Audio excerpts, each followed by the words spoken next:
Vastu is the science of architecture. क्या महाभारत और रामायण के टाइम पर भी वास्तु होता था? रावण की जो लंका थी ना, वो इतनी वास्तु प्रूफ थी कि जब तक उसको भेदा नहीं जा सकता तब तक रावण को मारना असंभव था। लोग कहते हैं वास्तु का पता नहीं था तब भी तो लोग हंसी खुशी रह रहे थे।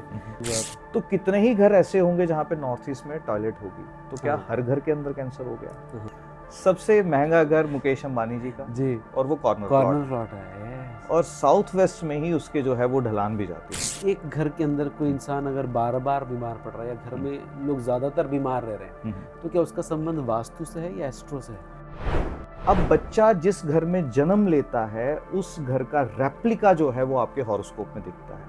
अब घर में दवा रखने की भी कोई जगह होती है क्या? तो जो चीज आप सर के साथ रख करके सो रहे हैं ना, वो जिंदगी भर आपका पीछा नहीं छोड़ेगी। आप मूर्ति एक लगा रहे हैं और उसके अंदर प्राण प्रतिष्ठा हो जा रही है और आप ध्यान नहीं रख रहे, तो वो ज्यादा नुकसान वाली बात है। क्योंकि हमारा अर्थ से जो एनर्जीज एक ह्यूमन बॉडी को चाहिए वो आज के समय में नहीं मिल पा रही, सही, जिसके कारण से बॉडी के अंदर रोग जो है वो आने ज्यादा शुरू हो गए। सबसे पहले हम लोग कुंडली को समझें। अगर कुंडली के ग्रहों को देखा जाए, समझा जाए, तो किस तरह से एक आम इंसान इनको समझ सकता है मेरी कुंडली क्या है? तो हर एक प्लेनेट का एक मैसेज है।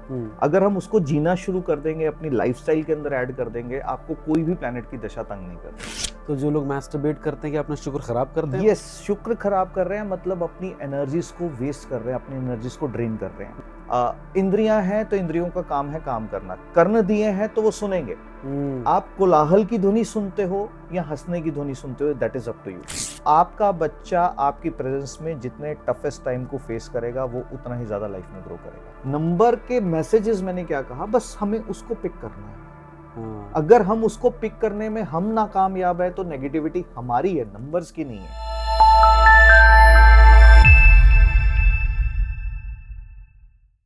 तो आज का पॉडकास्ट भाई साहब उन सभी लोगों के लिए बड़ा इंपॉर्टेंट है जो लाइफ में ग्रो करना चाहते हैं। मतलब मैंने सबको एक साथ टारगेट कर दिया है। अब मैं हमारे आज के एक्सपर्ट के साथ, गेस्ट के साथ जब बैठा था और बहुत सारी बातें कर रहा था, तो मेरे खुद के दिमाग के बहुत सारे जाले साफ हो गए। हमारे आज के गेस्ट हैं सारथी साहिल जैन। सबसे पहले बहुत बहुत धन्यवाद यहाँ पर आने के लिए। और जिस तरह से हम लोग बात कर रहे थे, मुझे लगता है कि सोसाइटी में बहुत सारे लोगों ने इस चीज़ को लेकर, वास्तु, एस्ट्रोलॉजी एंड न्यूमरोलॉजी को लेकर इतनी सारी बातें करी हैं, जी हाँ, कि कुछ गड़बड़ हो गई है मार्केट में। और ये हमारी रिस्पॉन्सिबिलिटी बनती है कि इसको हम लोग ठीक करें। जी हाँ, और उसी को लेकर मैं चाहता हूँ कि आज हम इस पॉडकास्ट में बात करें। जी बिल्कुल नवनीत जी। तो सबसे पहले बताइए, जम्मू से आप जब इस तरफ की आबो हवा में आते हैं, दिल्ली, इंदौर, तो कैसा लगता है आपको? देखिए, जम्मू की अगर हम बात करेंगे, आई एम ब्लेस्ड कि मैं जम्मू कश्मीर की भूमि पर जन्म लिया और वहाँ का क्लाइमेट जो है उसका तो कोई मुकाबला नहीं है। बट स्टिल दिल्ली दिल वालों की है। और दिल्ली में आकर के मैंने अपने बिजनेस एस्पेक्ट को, जितना भी मेरी कोचिंग इंडस्ट्री जितनी भी रही, मैं वर्ल्ड साइंसेस को, मेरी शुरुआत जो है वो दिल्ली में ही हुई। पोस्ट कोविड सिचुएशंस जो है वो ऑनलाइन ट्रांसफर हो गई, सारे कोर्सेज ऑनलाइन होने शुरू हो गए। उससे पहले सारे कोर्सेज जो थे ऑफलाइन दिल्ली में ही होते थे। आज भी होते हैं, हर महीने होते हैं, but yes, climate difference is there. जी, तो कश्मीर बहुत खूबसूरत जगह है। इनफैक्ट अभी हम कुछ देर पहले ही बात करें जम्मू और कश्मीर की सीनिक ब्यूटी में क्या डिफरेंस है, लेकिन लाइफ की ब्यूटी भी बड़ी डिफरेंट है। और अगर उसको और बेहतर करना है तो कैसे वास्तु, एस्ट्रोलॉजी, न्यूमरोलॉजी इसमें बेहतर रोल ऐड करते हैं, यही आज हम बात करने वाले हैं। सबसे सर पहले जब हम लोग बात करते हैं लाइफ की 3 सबसे नेसेसरी चीज़ें, रोटी, कपड़ा, मकान। जी हाँ। तो मकान से शुरू करते हैं। बिल्कुल। तो वास्तु से शुरू करते हैं। बिल्कुल। क्या महाभारत और रामायण के टाइम पर भी वास्तु होता था? नवनीत जी, पहले ना वास्तु को समझना जरूरी है। ठीक है। वास्तु, आपका क्वेश्चन ये है कि महाभारत और रामायण के समय था। वास्तु तब से एग्जिस्ट कर रहा है जब से ह्यूमन बीइंग इस पृथ्वी पे है। Oh. Vastu is the science of architecture. ठीक है। तो आर्किटेक्चर, सबसे पहले हमें ह्यूमन बॉडी को समझना जरूरी है। इस ईश्वर ने जो देह बनाई, बॉडी बनाई है, इसका हर एक ऑर्गन ना अपनी जगह बिल्कुल फिट है। ठीक। और घर को उसकी राइट स्पेस पे क्या क्या चीजें हो उसको फिट करना इस वास्तु। जिस तरीके से ईश्वर ने हमारी बॉडी के अंदर हर एक ऑर्गन को स्पेसिफाइड तरीके से, उसकी क्या फंक्शनिंग है, उसकी क्या राइट प्लेसमेंट्स हैं, उसको डिजाइन किया गया है। यानी कि वास और तू, रहने लायक स्थान, आपकी आत्मा का स्थान, आपका ये शरीर, ठीक है, जो कि परमात्मा ने रहने लायक बनाया कि आप अच्छे से बोल पाते हैं, देख पाते हैं, सुन पाते हैं, बात कर पाते हैं, चल पाते हैं, कर्म कर पाते हैं। ठीक उस तरह से वास्तु की वो साइंस जो कि एक्चुअल में बनावट को समझने की साइंस है। और रही बात रामायण और महाभारत की, ऐसा माना जाता है कि रावण की जो लंका थी ना, वो इतनी वास्तु प्रूफ थी कि जब तक उसको भेदा नहीं जा सकता तब तक रावण को मारना असंभव था। ठीक है। और ऐसा माना जाता है कि हनुमान जी ने जब जाकर के लंका दहन किया था, उसके बाद से वास्तु भंग हुआ था, जिसके कारण से फिर रावण को मारना संभव हो पाया था। ओह सुपर, एक नई ट्रिविया हमारे हाथ लगी है। सो लोग कहते हैं वास्तु का पता नहीं था तब भी तो लोग हंसी खुशी रह रहे थे, तो फिर वास्तु के ऊपर इतना पैसा खर्च करना क्या ज़रूरी है? देखिए, जो वास्तु साइंस है, जैसे कि मैंने बताया, ये आबो हवा की साइंस है। साइंस ऑफ आर्किटेक्चर में पहले क्या था, क्योंकि जब पुराना समय था, हमारे पास लाइट के रिसोर्सेज बहुत कम थे, हवा के रिसोर्सेज बहुत कम थे। ठीक। तो पहले की जितनी भी बिल्डिंग्स थी, उनका आर्किटेक्चर में अगर आज पुरानी सिटीज में चले जाएं, एक कॉमन चीज आपको मिलेगी। एक किसी भी घर के अंदर विंडोज मैक्सिमम मिलेंगी, और वेंटिलेशन का और लाइट का पूरा ध्यान जो है वो रखा जाता था। ठीक।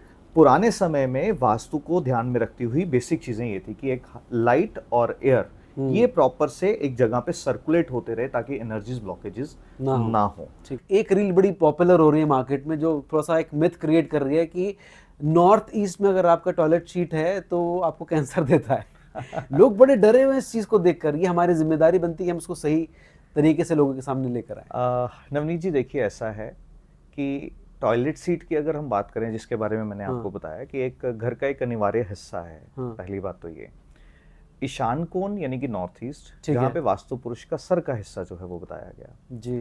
टॉयलेट सीट का वहां होना आइडल है, ये तो पॉसिबल नहीं है। हम ये नहीं कहेंगे कि टॉयलेट सीट वहां पे आइडल है, बट स्टिल क्या वो टॉयलेट सीट कैंसर देगी, ये कहना बहुत गलत हो जाएगा। क्योंकि हमारे हिंदुस्तान की ही केवल अगर हम बात कर ले, 140 करोड़ से ज्यादा जनसंख्या है। ठीक बात है। तो कितने ही घर ऐसे होंगे जहाँ पे नॉर्थ ईस्ट में टॉयलेट होगी, तो क्या हर घर के अंदर कैंसर हो गया? और मोर ओवर, एक घर के अंदर मान लीजिए नॉर्थ ईस्ट में टॉयलेट है और कैंसर हो भी गया, तो क्या घर के सभी सदस्यों को हो गया? ऐसा संभव नहीं है। सो ये बड़ा इंपॉर्टेंट है कि आपको किसी भी चीज से डरना नहीं है, क्योंकि टॉयलेट सीट कैंसर देगा या नहीं देगा, बट एक नेगेटिव थॉट, नेगेटिव सीड जो आपके दिमाग के अंदर जन्म ले गया कि मेरे घर में नॉर्थ ईस्ट में टॉयलेट है और घर में किसी को कैंसर हो सकता है, तो आपने तो अपने ब्रह्मा जी को, अपने ब्रह्मांड को वो मैसेज दे दिया कि ये चीज ये प्रॉब्लम क्रिएट करेगी। सो इस चीज से डरने की आवश्यकता नहीं है। हाँ, एस्ट्रोलॉजिकल अगर कोई कॉम्बिनेशन अलाउ नहीं करते तो वो टॉयलेट सीट घर के किसी भी हिस्से में से कैंसर दे सकती है। हम ये नहीं कहेंगे कि नॉर्थ ईस्ट में टॉयलेट है तो ही कैंसर होगा, क्योंकि टॉयलेट और कैंसर का आपस में कोई लेना देना डायरेक्टली नहीं है। कैंसर की अवस्था के अंदर जो हमारे शरीर के अंदर 5 तरह के WBCs होते हैं, वो एक दूसरे को खाना शुरू कर देते हैं। तो भ्रमित हो जाते हैं जब हमारी बॉडी के सेल्स, तो ये अवस्था क्रिएट होती है। बट इसको कहना बिल्कुल भी उचित नहीं होगा, क्योंकि ये प्रैक्टिकली भी पॉसिबल नहीं है। प्रोबेबिलिटी एस्पेक्ट में देखेंगे, हो सकता है 2-4 घरों के अंदर ऐसी केस स्टडीज मिले, बट ये फैक्ट नहीं है। ठीक है, पर अगर नॉर्थ ईस्ट में फिर भी अगर टॉयलेट सीट है, हाँ, क्या रेमेडी है? अब आप इसको समझिए कि मैंने जैसे कहा कि वो वास्तु पुरुष का सर का हिस्सा है। सर के हिस्से में अगर भार आ जाए तो एक आदमी क्या बोलेगा हमेशा कि मेरे को ना दिमाग में हमेशा बोझ महसूस होता है। टॉयलेट सीट आ जाए और वो साफ सुथरी ना हो तो दिमाग के अंदर नेगेटिव थॉट्स, नेगेटिव विचार, दिमाग के अंदर परेशानियां आना, ये चीजें जो है वो जन्म ले सकती हैं। और पहला नियम क्या बताया कि अगर आप एक अच्छे कंसल्टेंट से उसका ट्रीटमेंट करवा सकते हैं तो करवाइए। अगर नया घर है, अवॉइड कर सकें तो बहुत ही अच्छी बात है। टॉयलेट सीट नॉर्थ ईस्ट में जनरली अवॉइड की जाती है, ठीक है, पर इसका ये मतलब नहीं कि वो कैंसर ही देगी। हाँ, और दूसरी बात ये कि अगर आप कुछ नियमों का जरूर पालन कीजिए, जैसे मैंने कहा हमेशा साफ रखें, स्वच्छ रखें, वहां पे बदबू बिल्कुल भी ना आए, बैक्टीरिया ना जन्म ले, ये बेसिक चीजों का ध्यान अगर रख लेते हैं तो कोई भी ऐसी बात। ग्रेट। अच्छा, एक मिथ और मार्केट में चल रहा है कि अगर आपका घर कॉर्नर का है तो 10 साल के अंदर आपका घर खत्म हो जाएगा, आपके परिवार के सारे लोग खत्म हो जाएंगे। नवनीत जी, बहुत डिप्रेशन लेके आ रहे हैं लोगों। नवनीत जी, हमारे एशिया का सबसे महंगा घर कौन सा है? कॉर्नर का। सबसे महंगा घर मुकेश अंबानी जी का जी, और वो कॉर्नर प्लॉट है। यस। और साउथ वेस्ट में ही उसके जो है वो ढलान भी जाती है। यस। तो क्या उनके घर में ऐसी कोई समस्याएं दिख रही हैं आपको? नहीं। तो ये मिथ जो है ना, इससे परे रहें तो ज्यादा अच्छा है। कॉर्नर प्लॉट या प्रॉब्लम अगर किसी भी प्लॉट में आनी है, चाहे वो कॉर्नर में है, चाहे वो सेंटर में है, चाहे वो ईस्ट फेसिंग है, तो प्रॉब्लम एक व्यक्ति को एस्ट्रोलॉजिकल बैकग्राउंड्स पे फेस करनी पड़ती है, क्योंकि इन सभी ऑकल्ट साइंसेस की जो जननी है वो प्लैनेट्स की साइंस है। Yes. तो अगर प्लैनेटरी एस्पेक्ट सपोर्ट में नहीं होगा तो आपको मैं स्वर्ग भी दे दूंगा ना, वहां पे भी आप पेन पाएंगे जी। और अगर प्लैनेटरी एस्पेक्ट आपके 100% सपोर्ट में है तो आप कहीं पर भी बैठ जाएं, आपको कोई दिक्कत नहीं आएगी। हाँ, ये बिल्कुल सही बात कही आपने। ये बहुत बड़ा एक मिथ जो है आज सर ने हमारे साथ क्लियर किया है। अच्छा, हम लोग देखते हैं कि कुछ लोग सिर्फ वास्तु जानते हैं, कुछ लोग सिर्फ एस्ट्रो जानते हैं, कुछ सिर्फ न्यूमरो के ऊपर बात करते हैं। आप इन तीनों चीज़ों के ज्ञाता हैं, तो जब आप किसी कंसल्टेंट से मिलते हैं, वो आपसे जब आप आके अपनी लाइफ की प्रॉब्लम्स शेयर करता है या उसको ठीक कराना चाहता है, तो आप इन तीनों चीज़ों को मिक्स करके उसको हेल्प करते हैं? जी हाँ नवनीत जी, देखिए ये तीनों साइंसेस डिफरेंट हैं, इंडिपेंडेंट हैं, पर इंटरलिंक्ड हैं। हाँ, जैसे कि हम बात करते हैं ज्योतिष की, ज्योतिष is a science of planetary study. जब हम उस ब्रह्मांड को, उस यूनिवर्स को, सोलर सिस्टम को स्टडी करने की कोशिश करते हैं, दैट इज अ साइंस जहां पे हम 9 प्लैनेट्स को समझते हैं। 9 प्लैनेट्स यानी कि आपकी कुंडली, जो कि एक जीपीएस का काम करती है। जैसे कि अब आप यहाँ तक पहुंचे तो आपको जीपीएस का सहारा क्या करता है कि आपकी डेस्टिनेशन जो है वो फिक्स्ड है, बट बेस्ट पॉसिबल वे में आप इजीएस्ट अर्लीस्ट कैसे पहुंच जाए वो हेल्प करती है। ठीक है। यही काम एस्ट्रोलॉजी का है कि फिक्स्ड डेस्टिनी को बदला नहीं जा सकता जी, बट वेरिएबल पार्ट को जो है वो चेंज किया जा सकता है। ये एस्ट्रोलॉजी रोल प्ले करती है। तो अगर एस्ट्रोलॉजिकली एक पर्सन की लाइफ के अंदर कोई चैलेंजेस आ रहे हैं तो क्या हम घर के अंदर कुछ चेंजेस करके उसको बेटर वे में, हाँ, तो ये हेल्प करती है एस्ट्रोलॉजी वास्तु को भी समझने में, जिसको एस्ट्रो वास्तु कहा जाता है, जहां पर ज्योतिष के आधार पर, जैसे अभी हम कैंसर की बात कर रहे थे, तो जिसको एस्ट्रोलॉजिकली कैंसर लिखा होगा उसी व्यक्ति को होगा, अदरवाइज दूसरे को नहीं होगा। इंटरलिंक्ड है, अदरवाइज एक ही घर में रह रहे लोगों को सेम सी प्रॉब्लम आनी चाहिए, नहीं आती। इसका मतलब क्या है कि एस्ट्रोलॉजिकली सबको अलग अलग रिजल्ट्स मिल रहे हैं। और जहां तक रही बात नंबर्स की, फ्रीक्वेंसीज की, न्यूमरोलॉजी की, यस, हम अपनी लाइफ के अंदर ना हर एक टाइम जो है ना अल्फाबेट्स और नंबर्स के अंदर घिरे हुए हैं। आपका नाम नवनीत जी है, मैं आपको नवनीत जी कह करके संबोधित कर रहा हूँ। मुझे आपसे बात करनी है तो आपका मोबाइल नंबर चाहिए, मुझे आपके घर तक आना है तो आपके घर का पता चाहिए। तो आपकी पूरी आइडेंटिटी नाम और नंबर्स में छुपी हुई है। तो फ्रीक्वेंसीज जो होती हैं वो काम करती हैं, जिनको मैं अपनी भाषा में इसको स्पंदन की साइंस कहता हूँ, यानी कि साइंस ऑफ वाइब्रेशंस। तो वाइब्रेशंस हमारी जिंदगी में बहुत अहम रोल प्ले करती हैं जी। और ये इंटरलिंक्ड इसलिए है क्योंकि जब हम वास्तु की बात कर रहे थे, उसी वास्तु पुरुष मंडल में 8 प्लैनेट्स के स्पॉट्स जो हैं वो वैसे डिफाइंड है, एंड 9th खुद ब्रह्मा जी जो कि केतु के स्वरूप में वहां विद्यमान होते हैं। और जब हम एक घर की बात कर रहे हैं तो घर के नंबर की बात करते हैं, और हम हर एक सेकंड ना अल्फाबेट्स और नंबर्स को साथ लेकर के चल रहे हैं जी। तो इसीलिए सारे वाइब्रेशंस कहीं ना कहीं बहुत काम करते हैं। हर एक चीज इंटरलिंक्ड है, हर एक चीज का अपनी अपनी जिंदगी में अपने अपने तरीके से अलग अलग रोल जो है वो प्ले करता है। ग्रेट। अच्छा, मैरिड लाइफ में लेकिन क्या कुछ कलर्स काम करते हैं? यस, डेफिनेटली कलर्स का बहुत इम्पैक्ट जो है वो रहता है। ठीक है। क्योंकि हम अगेन ग्रहों की बात करते हैं तो हम स्टोन्स को यूज करते हैं जी। स्टोन्स किस लिए यूज किए जाते हैं? ताकि एक पर्टिकुलर प्लैनेट की फ्रीक्वेंसी एक ह्यूमन बॉडी के अंदर कम है तो उसको पूरा किया जा सके। ओके। उसकी एनर्जीज अगर कम है तो उसको पूरा किया जा सके।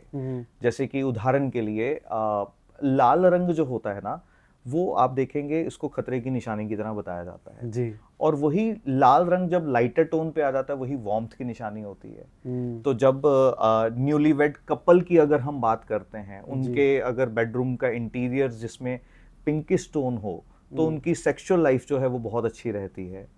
तो ये क्यों? इसलिए क्योंकि वो फायर को रिप्रेजेंट करती है, और सेक्सुअल लाइफ के लिए एक दूसरे के साथ जुड़े रहना, एक दूसरे के साथ अच्छे संबंध होना बहुत इंपॉर्टेंट है, जिसमें कलर्स एक रोल प्ले करते हैं। जिसमें आप ग्रीन कलर को अगर देखते हैं जो कि नेचर का कलर है, ये हेल्प करता है एक पर्सनल ग्रोथ के लिए। तो बिजनेस की जब हम बात करते हैं वहां पे हमें ग्रोथ की जरूरत है, तो वहां पे ग्रीन कलर रोल प्ले करता है। ठीक है। हर एक कलर का अपने अपने घर के अंदर एक महत्वपूर्ण रोल है, और ये डिसाइड किया जा सकता है कि पर्टिकुलर घर के अंदर बच्चों को कौन सा कलर रिक्वायर्ड है बच्चों के बेडरूम में। क्यों? क्योंकि अभी उनकी लर्निंग स्टेज है।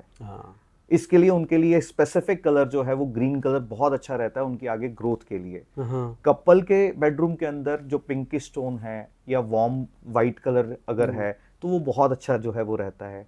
और बुजुर्ग जब एक ऐसी स्थिति आती है जहां पे एक व्यक्ति को स्टेबिलिटी चाहिए, तो स्टेबिलिटी का जो कलर होता है वो होता है येलो कलर। तो येलो कलर एक व्यक्ति को लाइफ के अंदर स्टेबिलिटी प्रोवाइड करता है। तो इस तरीके से हम ना केवल किसी का बिजनेस क्या है, किसी की एज कितनी है, और पर्टिकुलर अगर कोई ऑफिस को अगर डिजाइन कर रहे हैं तो किस चीज का काम है, उसको भी तत्वों के आधार पर और रंगों के आधार पर बाइफिकेट किया जाता है। ग्रेट। लेकिन अगर इसको इस तरह से देखा जाए कि एक घर के अंदर कोई इंसान अगर बार बार बीमार पड़ रहा है या घर में लोग ज्यादातर बीमार रह रहे हैं, तो क्या उसका संबंध वास्तु से है या एस्ट्रो से है? एस्ट्रोलॉजी अलाउ करती है तो वास्तु खराब होता है। अच्छा। गुरुजी से जो सीखने को मिला वो ये कि जब आपका जन्म होता है, जिस घर के अंदर माँ प्रेग्नेंट होती है, बच्चा माँ के गर्भ में होता है, उस घर के इम्बैलेंसेस उस घर के लोगों के ऊपर दिख रहे हैं और वैसी सी बातें मदर को सुननी पड़ रही हैं। तो बच्चे ने माँ के गर्भ में क्या किया, हर उस भाव को अपने अंदर उतारा जो माँ फेस कर रही थी जी। अब बच्चा जिस घर में जन्म लेता है, उस घर का रेप्लिका जो है वो आपके हॉरोस्कोप में दिखता है। चंद्रमा की प्लेसमेंट ये बताएगी कि आपके घर में पानी का स्थान कहाँ है। अग्नि की प्लेसमेंट यानी कि मंगल की प्लेसमेंट ये बताएगी कि आपके घर में किचन कहाँ है। बृहस्पति की प्लेसमेंट ये बताएगी कि आपके घर का जो ड्राइंग रूम है कहाँ है। शुक्र की प्लेसमेंट ये बताएगी कि आपका बेडरूम जो है वो कहाँ पे है। तो हर एक प्लैनेट डिफाइन कर देता है एस्ट्रोलॉजिकली कि इस पर्टिकुलर व्यक्ति का घर कैसा होगा। जो मेरे गुरुजी रहे आचार्य ओम प्रकाश जी, अब वो इस दुनिया में नहीं है, उनकी महारत उस चीज पे थी कि एक कुंडली को देख करके पूरे घर का नक्शा बना देना। ओहो। जी हाँ। तो जैसे आपने कहा कि एक लेडी अगर जब प्रेग्नेंट होती है, तो उसका बच्चा जो चीज सुनता है उससे उसकी कुंडली पर इम्पैक्ट पड़ता है। 100%। तो फिर ये भी मेरे ख्याल से क्वेश्चन आना चाहिए फिर कि जब कोई लेडी कंसीव करती है तो उसको कौन सी चीजें अच्छी हैं जो सुननी चाहिए? सबसे पहली बात, एक लेडी को क्यों कहा जाता है कि उसको मैक्सिमम पैम्पर कीजिए। जिस वक्त वो प्रेग्नेंट है, उसका कुछ भी खाने को मन करे फौरन दीजिए जी। आपने महाभारत के समय की वो कथा सुनी होगी जिस वक्त अभिमन्यु ने माँ के गर्भ में चक्रव्यूह को भेदना सीखा। ठीक है। हर एक चीज जो माँ रिसीव कर रही है, वो जो कॉर्ड जुड़ी हुई है बच्चे के साथ, उस तक वो पहुंच रही है। माँ को अगर प्रेगनेंसी के टाइम ये बोल दिया जाए कि आप ये भार मत उठाओ, आप यू आर प्रेग्नेंट, तो वो कुंडली के अंदर बच्चे का मंगल जो है वो कमजोर होना दिखता शुरू हो जाएगा। और यही अगर आप मजदूरों के बच्चों को देखें जो प्रेगनेंसी के टाइम भी पूरा भार लेकर के काम कर रहे हैं, उनका मंगल कमजोर नहीं होगा। कुंडली के अंदर मंगल कमजोर नहीं होगा मतलब उनको हेल्थ इश्यूज कभी नहीं आएंगे। आप समझ रहे हैं, ये एक मदर से कैरी हो रहा है उस बच्चे तक।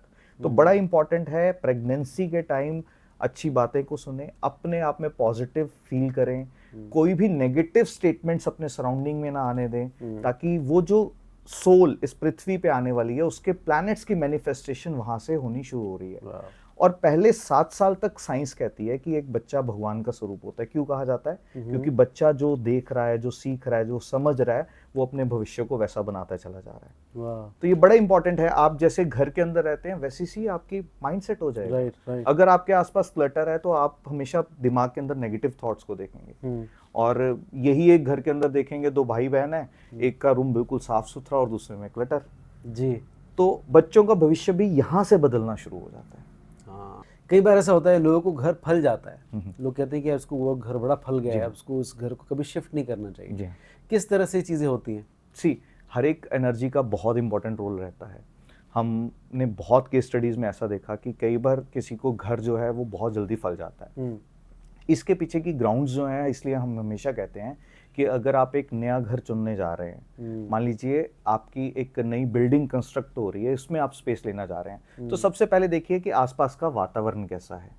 ठीक है। अगर वहां पे ऐसे लोग हैं जो फ्लरिश कर रहे हैं लाइफ के अंदर, तो उधर की भूमि ही वैसी उपजाऊ हो जाती है। हाँ। भूमि ही वैसा रिजल्ट देना शुरू कर देती है। और कई बार ऐसा होता है कि लोग अक्सर क्या करते हैं कि कोई डील इसलिए मिल रही है कि कोई मजबूरी में है, उसे पैसे चाहिए और वो अपना घर बेच रहा है। तो आप समझ रहे हैं इसको कि वो मजबूरी में उस घर के अंदर रह करके आया।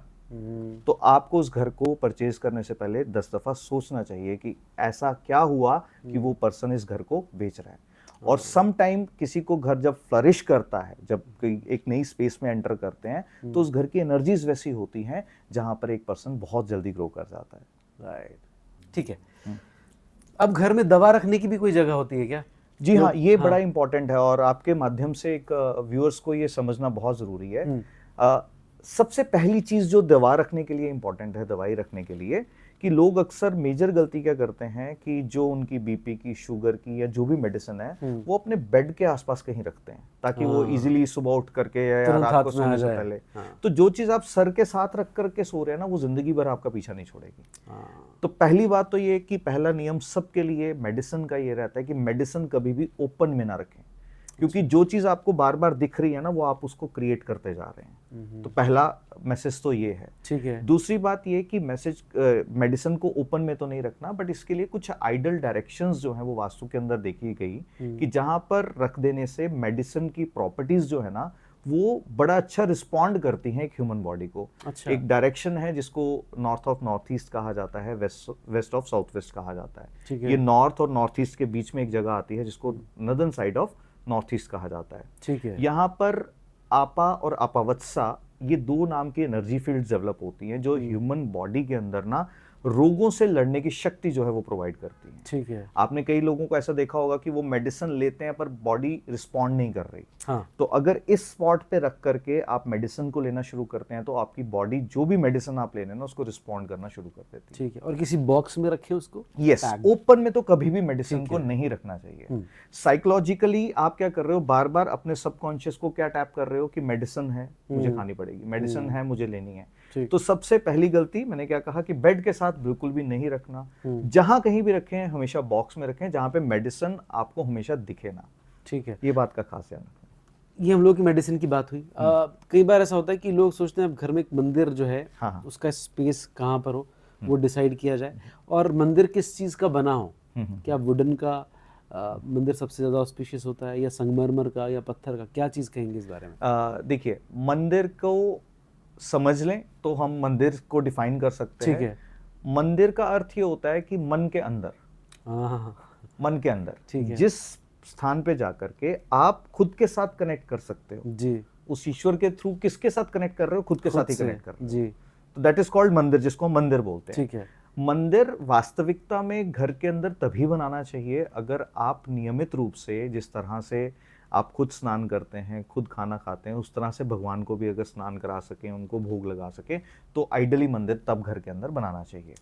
पर फिर भी अगर आपने मंदिर बनाया है तो ये सजेस्टेड रहता है कि आप मूर्तियों की जगह चित्रों का इस्तेमाल कीजिए, तस्वीरों का इस्तेमाल कीजिए। क्योंकि हिंदू दर्शन के अंदर हमने ये देखा, अनुभव किया, मेरी ऐसी अपनी यात्राओं में भी अनुभव रहा कि एक मूर्ति के अंदर एनर्जीज का फ्लो जो है बहुत ज्यादा हो जाता है, जिसको हम क्या कहते हैं कि इस मूर्ति के अंदर प्राण प्रतिष्ठा हो गई, प्राण प्रतिष्ठा हो गई। तो अगर आप मूर्ति एक लगा रहे हैं और उसके अंदर प्राण प्रतिष्ठा हो जा रही है और आप ध्यान नहीं रख रहे तो वो ज्यादा नुकसान वाली बात है। तो इससे बेटर ये है कि अगर मंदिर है तो विधिवत अगर कर सकते हैं तो बहुत अच्छी बात है। ठीक है। और जहां तक रही दिशाओं की बात, हमेशा इसको ऐसे देखा जाता है कि जो ईस्टर्न डायरेक्शंस हैं या नॉर्दर्न डायरेक्शंस हैं ये जल तत्व और वायु तत्व के साथ जुड़ी हुई हैं। ठीक है। तो यहाँ पर अगर हम जब पूजा करते समय हमारा मुख ईस्टर्न डायरेक्शन यानी कि सूर्य उदय जहां से हो रहा है, सूर्य उदय का मतलब क्या हो गया, आपकी आत्मा प्रबल हो रही है, तो वहां पर अगर आपका मुख हो जाता है तो मंदिर हमेशा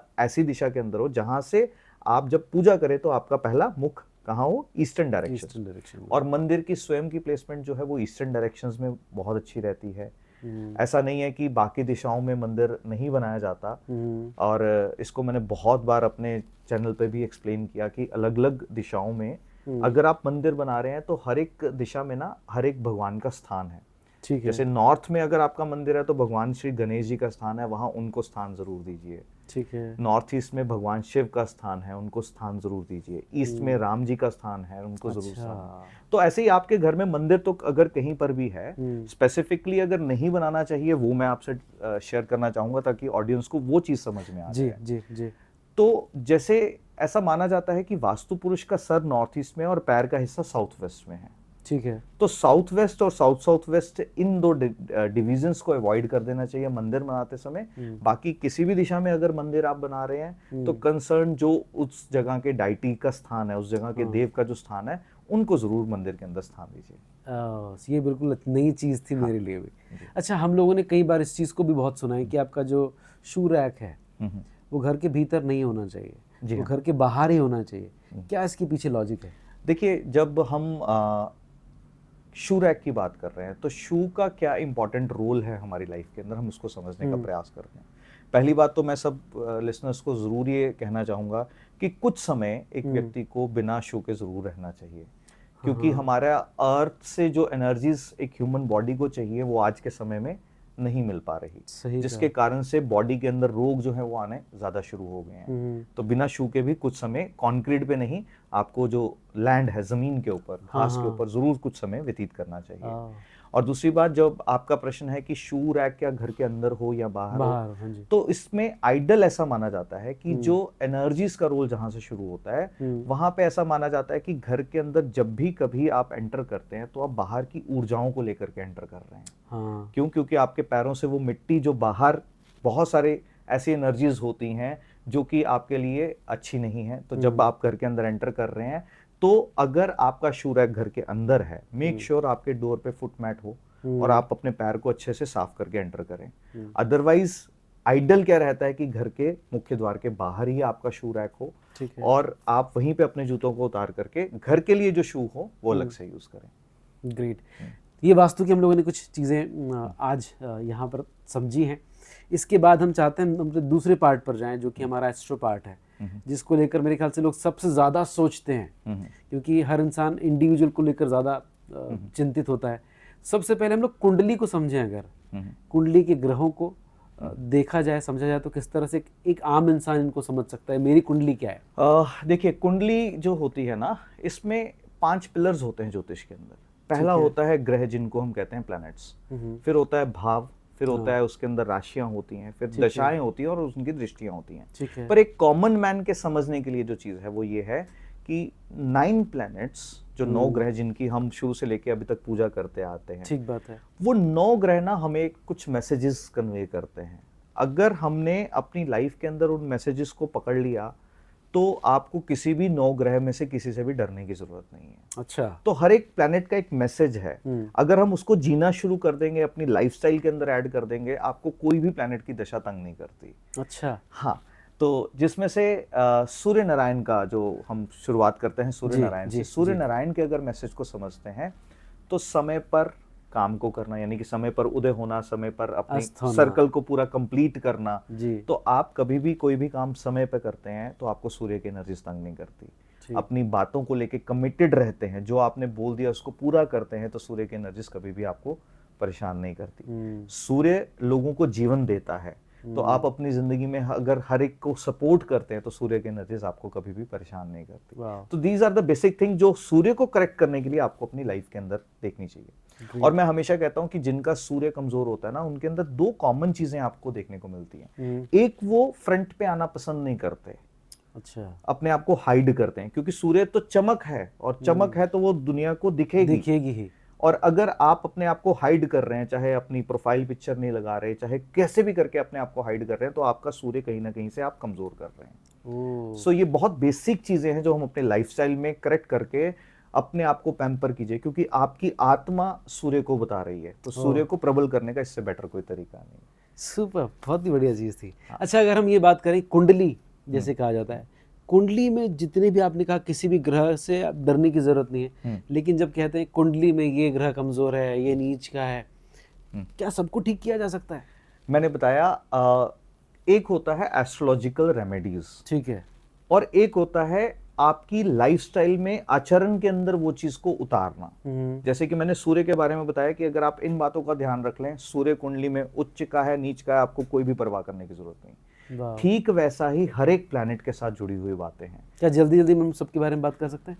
जी हाँ, बिल्कुल। अगर हम चंद्रमा की बात करेंगे तो चंद्रमा एक ऐसा प्लैनेट है जो इमोशंस को बताता है, भावनाओं को बताता है। ठीक है। तो अगर आप अपनी लाइफ के अंदर सबकी भावनाओं की कदर करना शुरू करते हैं, ये नहीं कि ये मेरा फैमिली का मेंबर है तो इसके लिए मैं बहुत अच्छा है और किसी के लिए कुछ भी मैं करता रहूं, सबकी भावनाओं की कदर करने शुरू कीजिए, सबके इमोशंस को ध्यान रखिए अपनी लाइफ के अंदर, और मेडिटेशन प्रैक्टिसेस जो है वो बढ़ा दीजिए। आपको चंद्रमा कहीं पर भी बैठा हो, उच्च का हो, नीच का हो, आपको गलत प्रभाव नहीं देगा। क्यों? क्योंकि चंद्रमा इज इमोशन, एंड इमोशंस को करेक्ट करने के लिए शिव का चंद्रमा वो क्या है? शिव की साधना, यानी कि मेडिटेशन प्रैक्टिसेस के अंदर उतरते जाइए, आप ध्यान लगाते चले जाइए और इमोशंस, भावनाएं अपनी भी कंट्रोल में रखिए और बाकी लोगों का भी ध्यान रखिए। आपको चंद्रमा से घबराने की जरूरत कोई पर्टिकुलर ध्यान?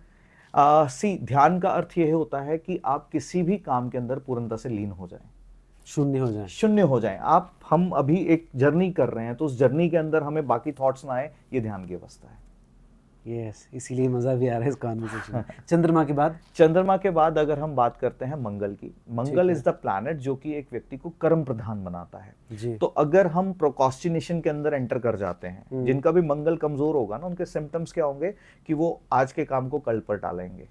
तो जो लोग क्विक एक्शंस लेने वाले हैं, गुस्से को संयम में रखने वाले हैं, यानी कि एग्रेशन जो है ना वो दिखता नहीं है उनका अंदर, एग्रेशन एक आदमी के होना बहुत जरूरी है। हाँ। तभी व्यक्ति अपनी लाइफ में कुछ कर पाता आगे बढ़ता है। बट वो लोग जो प्रोक्रास्टिनेशन के अंदर एंटर हैं कि मुझे ये करना है, मुझे वो करना है, बट उसके लिए कुछ एक्शंस नहीं लेना, उनका मंगल कमजोर है। तो आप मंगल को करेक्ट करना चाहते हैं, हमेशा एक्टिव रहिए, जो आप लाइफ में चाहते हैं उसको लिखिए और उसको एक्शंस में कन्वर्ट करना शुरू कर दीजिए। मंगल कभी भी खराब रिजल्ट नहीं देगा। ग्रेट।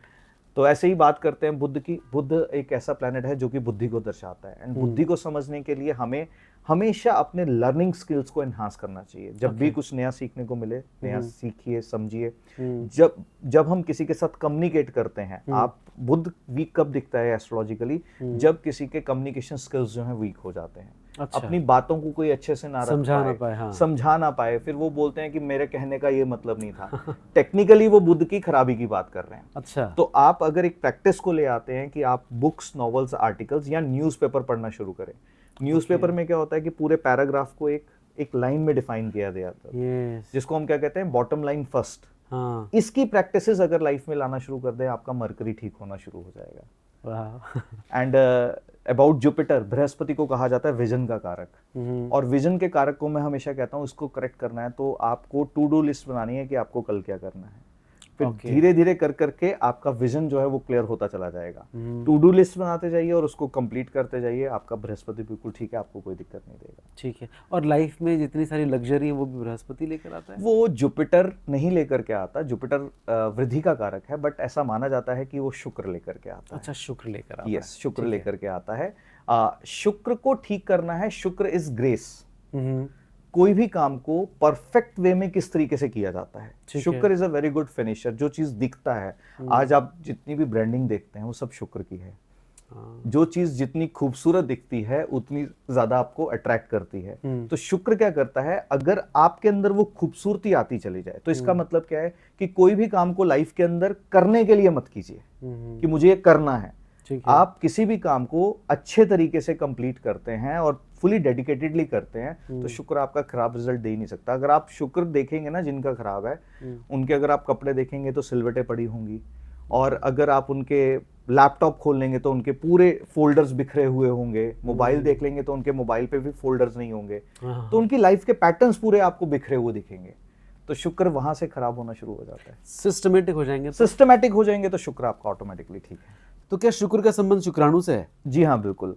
इसीलिए जो हमारे दैत्यों के गुरु, जिनको शुक्राचार्य कहा गया, और ऐसा माना गया कि उनके पास संजीवनी थी। वो संजीवनी हर एक शरीर के अंदर है। हम जो खाते हैं ना, उसका जो लास्ट प्रोडक्ट बनता है, ब्लड बनने के बाद, बोन्स बनने के बाद, सब कुछ बनने के बाद जो लास्ट प्रोडक्ट है वो है शुक्राणु। तो जो लोग मैस्टरबेट करते हैं कि अपना शुक्र खराब करते हैं? यस, शुक्र खराब कर रहे हैं, मतलब अपनी एनर्जीज को वेस्ट कर रहे हैं, अपनी एनर्जीज को ड्रेन कर रहे हैं। इसी कारण से जो टीनेज में बच्चे बहुत ज्यादा मैस्टरबेट करते हैं, जिसके कारण से उनकी बॉडी के अंदर ऐसी वीकनेसेस आना शुरू हो जाती हैं जो कि एक सर्टेन एज के बाद उनको बहुत ज्यादा परेशान करेंगी। आप शुक्राणु इसलिए इतने इंपॉर्टेंट बताए गए। आपने सुना होगा कि बजरंगबली ताकत का प्रतीक हैं, और बजरंगबली ही ब्रह्मचारी भी हैं जी। तो आप जितने अपने शुक्राणु को बचा करके रख सकते हैं, उतना ज्यादा आपकी मसल्स, आपकी पूरी बॉडी, आपका एक पूरा ऑर्गन जो आपके शरीर के अंदर काम कर रहे हैं, आपके लिए काम कर रहे हैं, और आप क्या कर रहे हैं, सिर्फ 2 मिनट के प्लेजर के लिए अपने शुक्राणु को, जो सबसे इंपॉर्टेंट एसेट है शरीर का, आप उसको वेस्ट किए जा रहे हैं। तो बड़ा इंपॉर्टेंट है उन बच्चों के लिए जो खासकर टीनेज में ये गलतियां करते हैं, और फिर बाद में डिप्रेशन और फिर डिफरेंट टाइप ऑफ डिजीज जो है उसको इनवाइट करते हैं। और शुक्र ही मेरे ख्याल से बहुत सारी लग्जरी, सक्सेस, बहुत सारी चीजें लेकर आता है। यस, शुक्र जो है अगर आपकी लाइफ के अंदर है, मैंने क्या बताया, ये एलिगेंस को, ग्रेस को ऐड करता है। तो कोई भी आप ब्रांड देख लें, वो अपने ग्रेस के साथ है। कोई भी चीज जो ब्रांडेड है ना, आप उसी की ओर अपने आप आकर्षित हो जाते हैं जी। तो इसका मतलब क्या है कि आप जैसे जैसे आप शुक्राणु को वेस्ट करेंगे ना, आपकी बॉडी के अंदर से वो चार्म ही निकल जाएगा। आपका चेहरा जो है वो बूढ़ा दिखना शुरू हो जाएगा। आपकी चेहरे पे अलग अलग तरीके के साइंस दिखने शुरू हो जाएंगे, जिसके कारण से एक बच्चों को जरूर बचना चाहिए इन सब चीजों से। ग्रेट। नेक्स्ट आता है शनि। शनि को लेकर मेरे ख्याल से ये साल ही शनि का है। जी हाँ, साल शनि की ऊर्जा को बताता है और शनि से मैक्सिमम लोग जो हैं वो डरते हैं। हाँ। और वो इसलिए डरते हैं क्योंकि मेहनत नहीं करना चाहते जी। टेक्निकल फैक्ट ये है कि शनि देव जो है वो सोलर सिस्टम का लास्ट प्लेनेट है और सूर्य नारायण का जो प्रकाश है वो शनि तक पहुंच नहीं पाता, जो कि अंधकार के स्वरूप में कन्वर्ट हो जाता है। तो इसलिए जो शनि वाले लोग हैं ना, वो ज्यादा मेहनत करके किसी चीज को अचीव करते हैं। जैसे कि सूर्य के प्रकाश में किसी भी काम को करना बहुत इजी हो जाता है। इस समय लाइट है, लाइट के टाइम आप पेपर को उठाना चाहें बहुत इजीली उठा सकते हैं। बट अगर यही रूम में अंधेरा होगा तो यू नीड टू टैप 3 और 4 टाइम, देन आप पेपर तक पहुंच पाएंगे। तो मेहनत उसके अंदर इन्वॉल्व हो जाती है। तो शनिदेव की एनर्जीज क्या है, जहां पर आपको किसी भी काम को करने के पीछे मेहनत जो है साथ में जुड़ी रहती है। और शनि को अगर एक राइट गाइडेंस अगर हम अपनी लाइफ के अंदर देखते हैं तो हम मेहनत करने से अगर चूके ना, जिसको भगवान श्री कृष्ण ने भगवद गीता के अंदर क्या कहा, कर्मण्यवाधिकारस्ते मां फलेषु कदाचन मां कर्म फल हेतुर्भु मां संगोस्तवे कर्मणि। इसका मतलब भगवान श्री कृष्ण भी उसी शनि के बारे में बात कर रहे थे कि कर्म करते जाओ एंड अगर आपने कर्म को बेस्ट वे में परफॉर्म किया तो आउटकम आपके फेवर में आने की संभावना पूरी रहती है। तो दैट इज शनि, कि शनि मेहनत का प्रतीक है और लाइफ के अंदर कभी भी मेहनत से चुकिए ना। और वो लोग जिनका शनि खराब होगा कैसे दिखेगा, आप उनके बॉडी लैंग्वेज में देखेंगे, वो हमेशा ना बैठे बैठे भी लेटे हुए की तरह रहते हैं। अच्छा। लेथार्जी उनके अंदर ज्यादा दिखेगी, किसी भी काम को करने में आलस ज्यादा दिखाएंगे, हिलेंगे कम, जिसके कारण से बॉडी जो है वो ठंडी बढ़ती चली जाती है और शरीर के अंदर रोग आते चले जाते हैं। इसलिए शरीर को रोग का कारक कहा गया।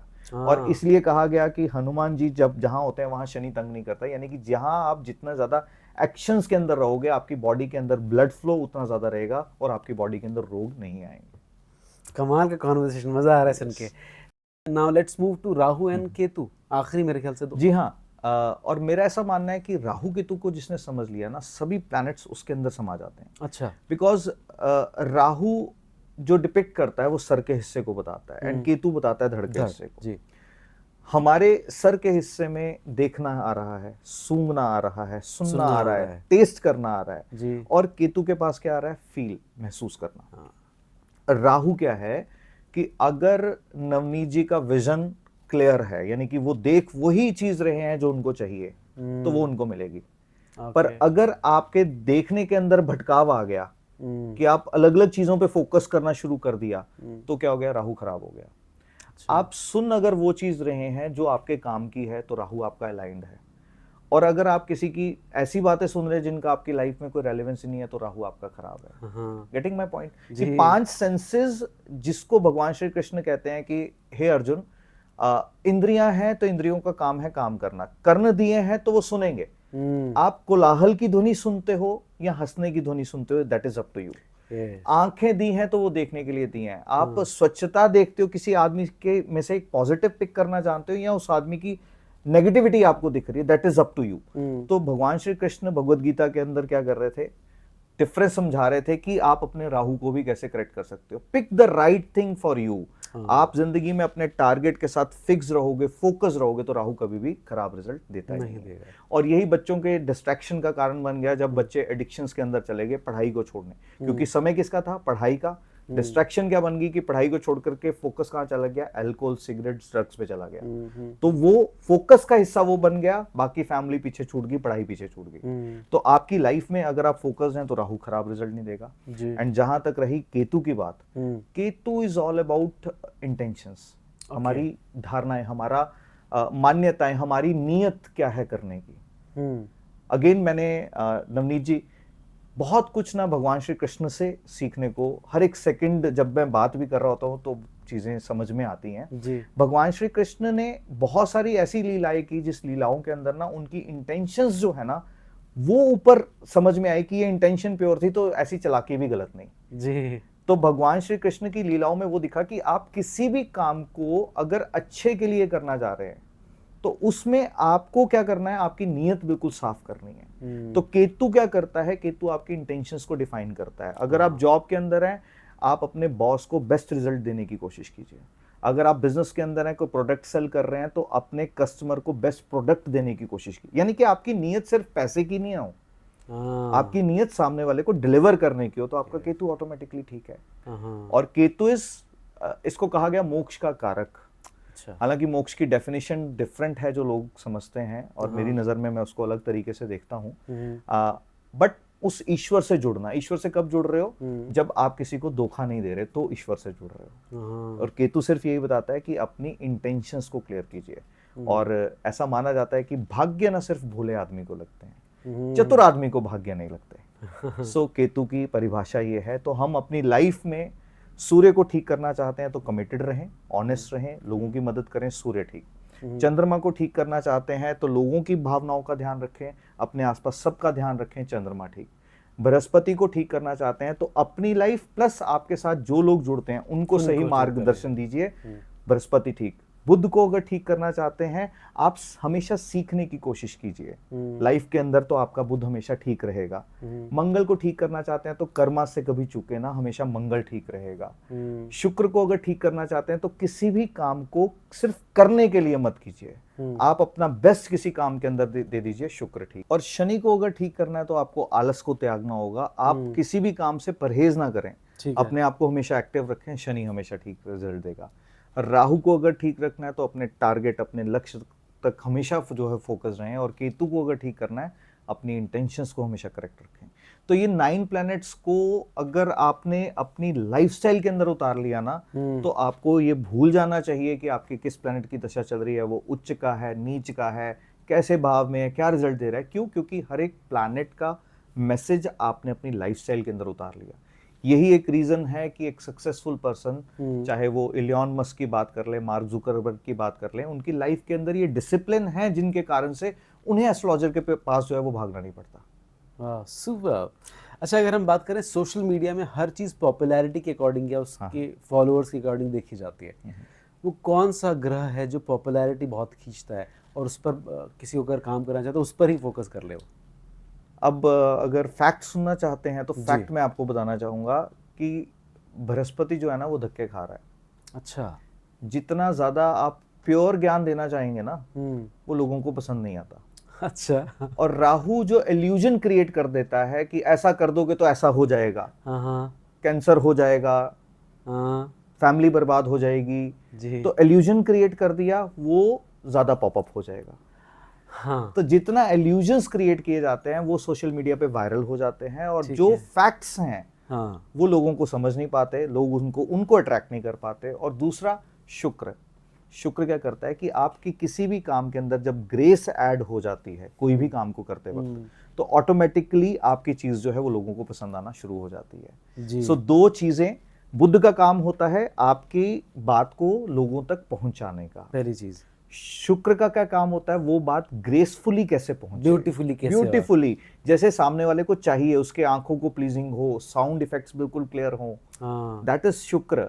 और राहु इज समथिंग जो सामने वाले को इल्यूजन्स में डाल देता है कि लाइफ के अंदर अगर ऐसा नहीं किया तो पता नहीं मेरे साथ क्या हो जाएगा। सो ये कुछ है चीजें जो हमें ध्यान में रखनी चाहिए कि एक अच्छा कंटेंट बनाने के लिए आपको अच्छे तरीके से सोशल मीडिया पे भी अगर अपनी प्रेजेंस दिखाना चाहते हैं। नवनीत जी, मैं हमेशा एक बात कहता हूँ कि मेरी कॉन्शियसनेस को मुझे हमेशा आंसर देना है। और रात को जब सराहने पर सर लगता है ना, तो उस वक्त एक व्यक्ति को जरूर पता होता है कि उसने दिन में क्या गलत किया। तो अपनी सोल के लिए, अपने आप के लिए कभी भी अच्छी चीजों का ही सहारा लेना चाहिए। कोई भी बात है वो फैक्ट्स के साथ ऑडियंस तक पहुंचे, ये हमारी एक रिस्पॉन्सिबिलिटी बनती है। हम किसी तरह के मिथ, किसी तरीके के इल्यूजन में किसी को ना आने दें, ये हमारी रिस्पॉन्सिबिलिटी बनती है। ट्रू, क्योंकि हम लोग जब किसी पॉडकास्ट पे जाते हैं सारथी सर, तो हम लोग लोगों से पूछते हैं कि आप कुछ क्वेश्चन पूछना चाहते हैं। ये क्वेश्चन जो है मुझे बड़ा अच्छा लगा, और ये बहुत सारे युवाओं को मेरे ख्याल से दिल की बात हो सकती है कि बच्चे अपने माँ बाप के लिए बहुत कुछ करना चाहते हैं कई बार, लेकिन माँ बाप की और बच्चों की चीज़ें मैच नहीं करती। शायद कभी थॉट प्रोसेस हो जाए या कभी कुछ और चीज़ें, कैसे उनको ठीक किया जाए ताकि वो एक ही स्पेस पर हो। नवनीत जी, ये ना एक जनरेशन गैप जो हो गया ना, जिसके हाँ। कारण से चीजें जो हैं वो बदल गई। ठीक है, क्या कुंडली भी इसमें कोई इफेक्ट नहीं है? नहीं, कुंडली का इम्पैक्ट हो सकता है, मैं उसको डिनाई नहीं करूंगा, ठीक है। बट एक ओवरऑल जनरेशन गैप जो है ना, एक बहुत अंतर जो है वो क्रिएट कर गया। ओके जैसे हम जो 90s के बॉर्न है ना, जी, तो हमारे अंदर हमने लाइफ के हर उन फेजेस को देखा है जहां पर हमने टफेस्ट सिचुएशंस को भी हैंडल किया। ठीक ठीक। जॉइंट फैमिलीज होती थी, उस वक्त चीजें डिफरेंट होती थी। आजकल न्यूक्लियर फैमिली हो गई, हर एक बच्चे को पैम्पर बहुत ज्यादा किया जा रहा है। हाँ, और जब वो पैम्पर हो जाता है, वो उस स्टेज तक अपने माइंड को मैच्योर कर लेता है कि अब वो जो जैसा चाहेगा वैसा होगा। जब पेरेंट्स इस हद तक पहुंचा देते हैं और फिर उनकी बात नहीं मानते, तो उस बीच में क्लैशेस आने शुरू हो जाते हैं। तो ये अगर मैं कहूं कि पेरेंटिंग के टाइम अगर इन चीजों का खास ध्यान दिया जाए कि आपका बच्चा आपकी प्रेजेंस में जितने टफेस्ट टाइम को फेस करेगा, वो उतना ही ज्यादा लाइफ में ग्रो करेगा। और जबकि रिवर्स हो रहा है कि आप अपनी प्रेजेंस में बच्चे को इतना ज्यादा पैम्पर कर देते हैं कि आप बच्चे को आंच भी नहीं आने देते।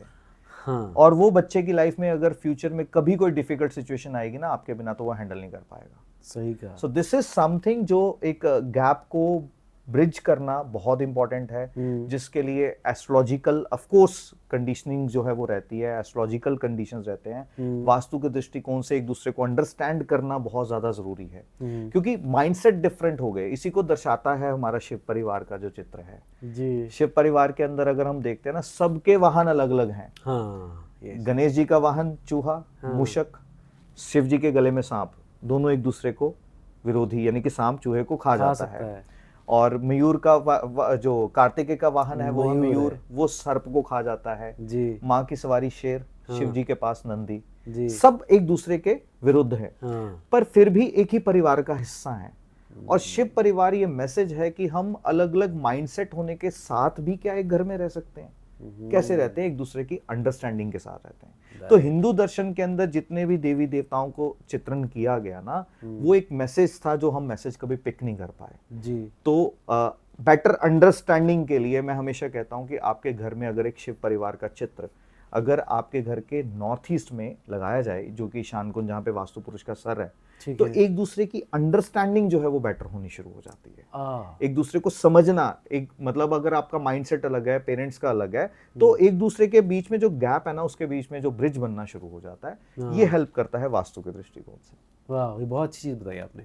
चलिए हम लोग न्यूमरोलॉजी की तरफ बढ़ रहे हैं। जी हाँ। हमारे जितने भी सुनने और देखने वाले लोग यहाँ पर हैं, अगर आपको ऐसा लगता है कि आपके जहन में कुछ क्वेश्चंस हैं जो आप सारथी सर से पूछना चाहते हैं, आप नीचे कमेंट बॉक्स में ज़रूर डालिए। हम एक और पॉडकास्ट करेंगे जहाँ पर आपके सिर्फ क्वेश्चंस के आंसर यहाँ पर लिए जाएंगे। आगे बढ़ रहे हैं। न्यूमरोलॉजी की जब बात करते हैं, ये बिल्कुल लगता है नया साइंस है जिसको लोगों ने अब समझना शुरू किया है। अब न्यूमरोलॉजी की बात बहुत ज़्यादा होने लगी, पहले इतनी नहीं होती थी। नाम का वाइब्रेशन क्या हो, मोबाइल नंबर भी क्या चेंज करना पड़ेगा, ये सारी चीज़ें उसमें होती। लेकिन सबसे बेसिक से अगर शुरू करें, न्यूमरोलॉजी के टाइप कितने हैं? देखिए, न्यूमरोलॉजी पहली बात तो ये साइंस नहीं है। अच्छा, ऐसा नहीं है कि ये अभी आई है। हाँ, अभी लोगों ने इसको जानना शुरू, हाँ, कंज्यूम करना भी जानना अभी शुरू किया है। और and all thanks to this, ये जो कोविड की सिचुएशन बनी ना, हाँ, एक बहुत बड़ा डिजास्टर रहा, बट इसने हमें बाय डिफॉल्ट पुश कर दिया 4-5 साल आगे। हाँ, जो आज हम 2024 में हैं, बट टेक्निकली हम 2026-27 में एंटर कर चुके हैं। हाँ, क्योंकि अब सब लोग फ्रेंडली हो गए गैजेट्स को लेकर के, जो कि आने वाले समय में होने वाला था। ठीक बात। और न्यूमरोलॉजी को लेकर के जब लोग जुड़ते हैं, अगर आप पूछ रहे हैं कि कितनी तरह के साइंसेस हैं, तो देखिए इसमें ना बहुत सारे अलग अलग तरीके से कैलकुलेशंस जो है वो की जाती हैं। ठीक है। जिसमें चैलेडियन न्यूमरोलॉजी एक एस्पेक्ट रहता है, पाइथागोरियन न्यूमरोलॉजी एक एस्पेक्ट रहता है, सेफेरिकल एक अलग एस्पेक्ट रहता है, मॉडर्न कंसेप्ट एक अलग है। यानी कि एक ही साइंस को देखने के तरीके अलग अलग हैं। ठीक है। एंड गोल सबका यही है कि आपकी डेट ऑफ बर्थ जो है, आपकी डेट ऑफ बर्थ तो फिक्स हो गई जिस दिन आपने जन्म लिया। ठीक है। पर आपका नाम अगर नवनीत की जगह किशोर होता, वो भी हो सकता था। आपका मोबाइल नंबर जो आज है उसके अलावा कोई और भी हो सकता था। आपका मकान नंबर अभी जो है उसके अलावा कोई और भी हो सकता था। तो ये सब वेरिएबल पार्ट्स हैं। तो न्यूमरोलॉजी का क्या काम है कि आपकी डेट ऑफ बर्थ जो फिक्स है उसको वेरिएबल के साथ सिंक में ले आना, ये न्यूमरोलॉजी का काम है। तो मेरा नंबर क्या है? अगर मेरी डेट ऑफ बर्थ 15 है तो 6 इज माय नंबर। हाँ, 5 जो है, 1 और 5 को मिलाकर के 6 आपका नंबर जो है वो बन जाएगा। ठीक है। तो शुक्र की एनर्जीज आपके इंटरनल कैरेक्टर के अंदर हैं। आप कभी भी किसी भी काम को ना सिर्फ कोताही के लिए नहीं करेंगे, किसी भी काम को करेंगे आपका हमेशा कोर पर्पस ये रहेगा कि ये काम बेस्ट वे में कैसे हो। ये शुक्र की एनर्जीज है जो आप कैरी कर रहे हो। ठीक है। और इस तरीके से हम किसी का मूलांक जो है वो देख करके ये बता सकते हैं कि उसकी इंटरनल नेचर जो है वो कैसी है। ओह वाह। अच्छा, अगर ये बात की जाए कि क्या किसी नंबर के साथ दोस्ती अच्छी होती है, तो कौन सा नंबर किसके साथ अच्छी जेल करता है, ये अगर बात किया जाए? इसमें ना दो अलग अलग चीजें हैं। ठीक है। एक मिथ ऐसे हैं कि दो नंबर्स की दोस्ती होती है और एक मिथ ऐसा है कि दो विरोधी नंबर आपस में दुश्मन होते हैं। हाँ। जबकि मेरे अपने अनुभव में जो सेम फ्रीक्वेंसीज के नंबर है ना वो ज्यादा क्लैशेस के अंदर आ जाते हैं। कैसे? अच्छा। जैसे मान लीजिए एक नंबर आपका है और एक नंबर ही मेरा है, तो राजा आप भी हैं, राजा मैं भी हूं। ना ही आप अपनी बात से हटेंगे ना ही मैं अपनी बात से हटूंगा, तो क्लैशेस वहां ज्यादा हो जाते हैं। ठीक है। जबकि मेरा अपना एक्सपीरियंस ये रहा है, जो एनिमी नंबर जिनको बोल दिया जाता है, एंटी नंबर बोल दिया जाता है, जैसे कि 1 और 8, एक राजा है और 8 सेवक है। अच्छा। पर राजा को हमेशा राजा बनने के लिए सेवक की जरूरत पड़ेगी, 100% पड़ेगी जी। तो 1 और 8 दुश्मन नहीं है, एक दूसरे के सपोर्टिव हैं। हाँ। और सेवक को अपनी लाइफ को मेंटेन करने के लिए हमेशा राजा की छत्रछाया चाहिए। ठीक है। तो हम उनको एंटी नंबर्स क्यों कह रहे हैं? क्योंकि वो सोच है, एक राजा जैसे सोचता है और एक सेवक जैसा सोचता है। पर अगर हम इन दोनों के बीच का गैप जो है वो ब्रिज करने में कामयाब हो जाएं, तो anti number give the best results. अगर आप बात करते हैं, जिसमें आप अगर रामदेव जी का देखेंगे, स्वामी रामदेव जी, उनका अपना जो अंक है वो 7 है, जो केतु का है। ठीक है। तो उन्होंने स्पिरिचुअलिटी का सारा पार्ट संभाला हुआ है। और उनके जो कर्ता धर्ता है बालकृष्ण जी, उनका है राहु का नंबर 4, बिजनेस सारा उन्होंने संभाला हुआ है। अच्छा। और ठीक इस तरीके से हमारे मोदी जी का अगर आप देखेंगे तो नंबर 8 है, कहने को तो सेवक का है, but still he is a leader. And then आपको पता है उन्होंने कितने वर्षों तक गुजरात की सेवा करी और अब भारत की सेवा जो है वो उसमें लगे हुए हैं। ठीक है। और उनको जो सहयोग कर रहे हैं हर एक सेकंड, वो एनर्जीज हैं अमित शाह जी की, जिनका नंबर 4 है। तो हम इन नंबर को गलत कैसे बोल रहे हैं या इन नंबर को खराब कैसे बोल रहे हैं? प्रॉब्लम ये है कि लोगों को नंबर्स को देखने का नजरिया डिफरेंट होता चला गया। और क्यों होता चला गया? क्योंकि कुछ नेगेटिव बातें सुन ली, कुछ नेगेटिव बातें अपने अंदर उतार ली, उनको स्थान दे दिया, उनको स्पेस कर लिया, जिसके कारण से एनर्जीज नेगेटिव होती चली गई। तो इसका मतलब ये है कि कोई भी नंबर किसी का दुश्मन या दोस्त तब तक नहीं कह सकते जब तक हम प्रॉपर सर्कमस्टांसेस को अंडरस्टैंड ना कर लें। कितना खूबसूरत तरीके से आपने बहुत सारी जो मार्केट में नेगेटिविटी थी उसको एकदम ख़त्म कर दिया। अभी हम लोग जब मार्केट में पॉडकास्ट देखते हैं, रील्स देखते हैं, तो लोगों के बीच में भ्रम फैला हुआ है कि 6 नंबर एंड 3 नंबर, भले वो रियल लाइफ में कितनी अच्छा रिलेशनशिप हो, लेकिन उनकी कभी नहीं जमने वाली। लेकिन आपने इसको ख़त्म कर दिया यहाँ पे। नवनीत जी, आपकी इन्फॉर्मेशन के लिए मेरा मूलांक जो है वो 3 है और भाग्यांक 6 है। हाँ। इसका मतलब मेरे साथ नहीं बनने वाली जी। देखिए, मैंने क्या कहा कि आपके पास नंबर्स क्या हैं, इसको हमने अभी प्लैनेट्स में माइंडसेट्स में समझा। ठीक है। मान लीजिए नवनीत जी इमोशनल हैं, ठीक है, और एक ऐसी सिचुएशन आती है जो आपको इमोशनल ना होने के बजाय आपको समझदारी से हैंडल करनी है, और आपके पिताजी इंटरवीन करते हैं कि बेटा इस सिचुएशन को ऐसे इसको देखना है या ऐसे इसको संभालना है। ठीक है। तो इसका मतलब क्या हो गया? आपके पिताजी ने वो एनर्जीज कंप्लीट की जो आपके पास नहीं है। तो अगर मेरी 3 और 6 की एनर्जीज हैं, तो इसका मतलब यह है कि मैं 3 जब देने की बात आएगी तो मैं देने में कहीं कोताही नहीं यूज करूंगा, और जब देने का तरीका होगा तो उसमें मैं शुक्र को नहीं छोड़ूंगा। मैं हर एक चीज को बेस्ट पॉसिबल वे में डिलीवर कैसे कर सकूं, मैं उस पर फोकस करूं। लोगों ने अपने नंबर्स को पहचाना नहीं कि क्या यूनिवर्सल मैसेजेस हैं जो उनके मूलांक और भाग्यांक के साथ जुड़े हुए हैं। जैसे आपकी डेट ऑफ बर्थ को अगर हम देखते हैं तो आपकी डेट ऑफ बर्थ में मूलांक आपका 6 बनता है और भाग्यांक आपका 4 बनता है। ठीक है। तो यानी कि आप शुक्र के गुण तो लिए हुए हो, बट आपको साथ में राहु के गुण भी लेने होंगे, तो आप लाइफ के अंदर सक्सेसफुल हो पाओगे। और राहु के गुण का क्या है कि जो चाहिए ना उस लक्ष्य को साधना शुरू कर लो। फोकस्ड। इसमें सिर्फ एक ही मैसेज आपने महाभारत के समय वो क्षण याद होगा जिस वक्त गुरु द्रोणाचार्य अर्जुन को फोकस करवा रहे थे। तो क्या कर रहे थे?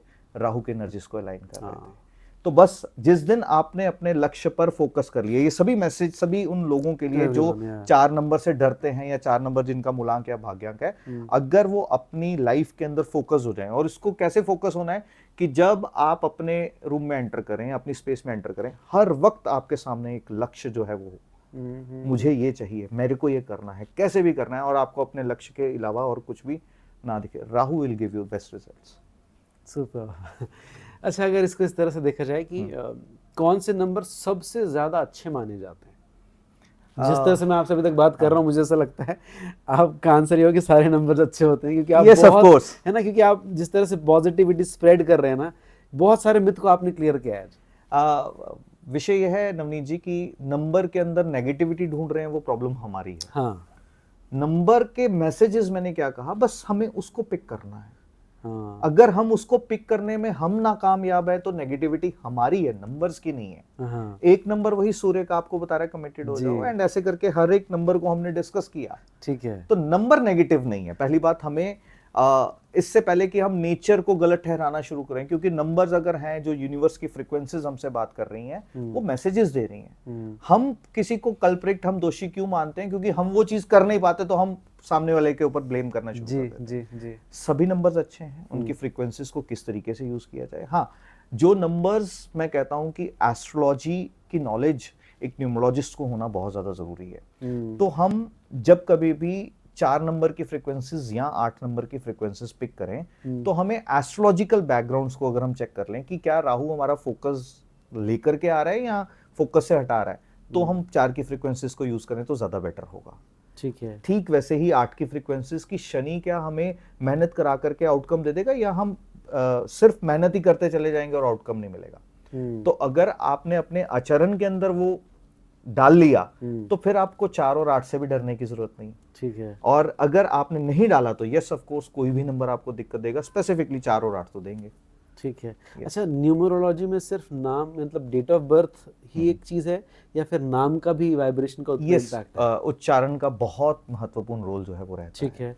क्योंकि न्यूमरोलॉजी की साइंस ना अल्फाबेट्स की साइंस है कि अगर किसी एक महिला का नाम सीमा है, ठीक है, तो उसके नाम के अंदर SEEMA एक जनरल प्रोनाउंसिएशन, या जब हम स्पेलिंग लिखते हैं तो ये आता है, बट कोई डिफरेंस क्रिएट नहीं होगा अगर मैं SEEMAA कर दूं।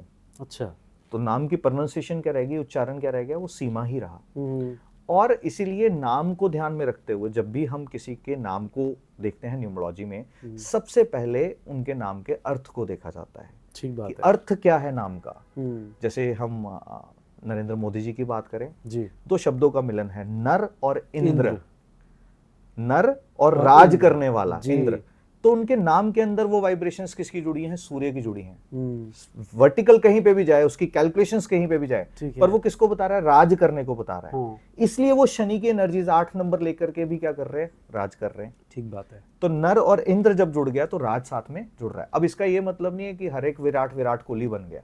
आप बात समझ रहे हैं? सही है। तो नाम एक फ्रीक्वेंसीज प्ले करता है, बट उसके इंपॉर्टेंट बाकी और बहुत सारी चीजें जो हैं वो ध्यान में रखनी चाहिए। जैसे, और अगर आप अपनी लाइफ को अगर फिल्टर करना शुरू कर देते हैं, जैसे कि अगर मैं बात करता हूं विराट कोहली और सचिन तेंदुलकर की, या महेंद्र सिंह धोनी की अगर हम बात करते हैं, इन सब लोगों ने लाइफ में अचीव कैसे किया है, फोकस्ड रह करके और बहुत ज्यादा डेडिकेशन के साथ चीजों को अचीव किया। ठीक है। जो हर एक पर्सन अचीव कर सकता है जिसने राहु को मास्टर कर लिया, यानी कि फोकस को मास्टर कर लिया।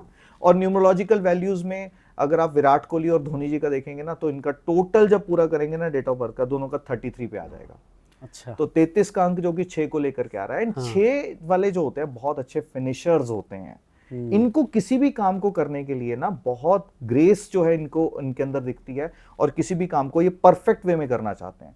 तो फ्रीक्वेंसीज प्ले करती हैं। हम इसको नंबर कोड्स में जब क्योंकि अब मैंने बताया पोस्ट कोविड ऐसी सिचुएशन बनी कि ऑनलाइन बहुत सारे सेशंस जो हैं, astrology, vastu, numerology, palmistry, face reading, हर वर्टिकल के ले रहा हूँ, तो उसमें हमने इन फ्रीक्वेंसीज को पर्सन को कैरी करवाया कि जहां पर अलग अलग कोड्स जो हैं, अगर आपको कोई एक पर्टिकुलर प्रॉब्लम है तो एक पर्टिकुलर कोड को आप अपने पास लिख करके अपने पॉकेट में, वॉलेट में, लॉकर में रख दें, तो उसकी फ्रीक्वेंसीज का आपकी लाइफ के अंदर इम्पैक्ट जो है वो आना शुरू हो जाता है। अच्छा, इस बारे में कुछ बताएंगे अगर हम लोग नंबर वाइज इसको देखना चाहें? पूरा नंबर वाइज एक्सप्लेन करना तो हर एक के लिए नहीं, मुश्किल नहीं है। ये डिपेंड करता है कि सामने वाले की टारगेट्स क्या हैं, वो क्या अचीव करना चाहता है। बट जनरल सभी व्यूअर्स के लिए अगर मैं कहूँ, जैसे मैंने बताया 33 अंक बहुत ज्यादा खूबसूरत अंक है।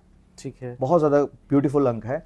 और इसको अगर हम यूज कर लें तो वेल्थ क्रिएशन में बहुत ज्यादा बेनिफिशियल रहता है। तो हमेशा मैं अपने स्टूडेंट्स को भी, सारथी मेंबर जिनको सबको सारथी बोला जाता है जी। तो उनको भी सबको सजेस्ट करता हूँ कि एक कागज के, सफेद कागज के स्क्योर पीस के ऊपर अगर हम हल्दी से 33 नंबर लिख करके अपने पास रखना शुरू कर दें जी, आप ऑटोमेटिकली देखेंगे आपकी वेल्थ जो है ना वो बढ़नी शुरू हो जाएगी।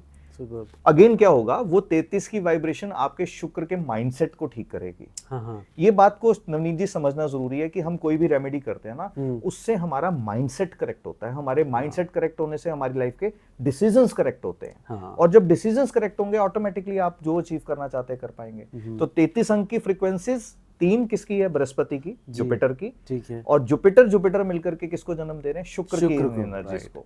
तो यानी कि आपका विजन से आप अब पैसा क्रिएट करना शुरू कर दोगे। ये 33 अंक की खूबसूरती है।